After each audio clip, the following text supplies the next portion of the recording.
taalibe yi ñoo ko défendre sama jëm wecc na 7 millions doomu aadama ñi may seetaan te xam nañ ma ci ay kilifa laa la wax nag. donc président Macky Sall tey bu ko neexee nguur gi jeexagul ci moom. bu ko neexee moom wax naa kilifa léegi muy dugg si man ko xam moom mu taw ni démission naa loolu moom la neex.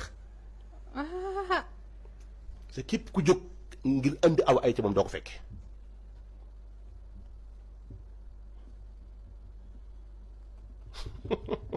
defaat nga beneen révélation ni élection du am. 2024 déedéet. waaye sëñ bi ñun le 15 bi ñu yóbbu nañ ko jàpp xale yaa ngi rey ak génn di juux ak waaye léegi. tey la 17. tey la 17 waaw. nañ ko jàpp suba le 18 du am. gis nga bu ñu nee élection am na ñu def campagne ba ñu suba la ñuy war a woote suba. élection yi fomm. waay man Moustapha Diakhaté Daaru Salaam maa la wax lii bindal nga téye ak ku la mën di dégg te ñaar. Sénégal yi nañ yeewu te moytu politiciens yi leen di nax Macky Sall lu amutoon fukki at ak ñaar du ko am ci at yi ci kanam du ko ci am Sénégal moom fu mu toll. li ma la ko mën a misaale mooy que ni mi ngi mel ni xar muñ tëral ba ñaata ko war koo rey. jël paaka teg ci moom mu ñëw téye ci loxol ki ko bëgg a rey ngir sauver xar mi foofu la toll ak Sénégal ñi xam dara xam na li may wax. élection du am nii.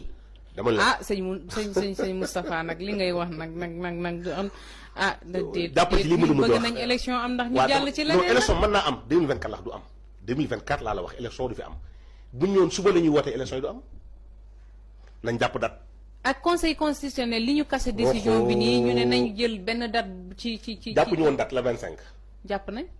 aj màkk kañ la woon.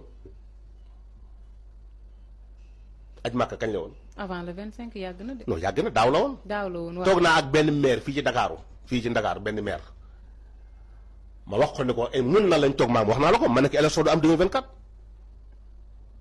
waaw. ma ne ko élection du am. le 25 moom amul parce que. amutoon parce que mun na la ko mais le 15 wala avant le 15 sax parce que nee nañ président na toog ak acteurs politiques yi ñu waxtaan joxe date. ñu dem voté président na toog ak ñëpp ban mois lañ nekk. on est au mois de février.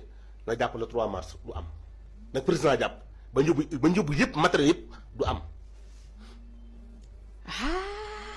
du man de kattanu yàlla man xam nga ab jaam laa man du ma dara ki dogali suñu borom laa lay wax man.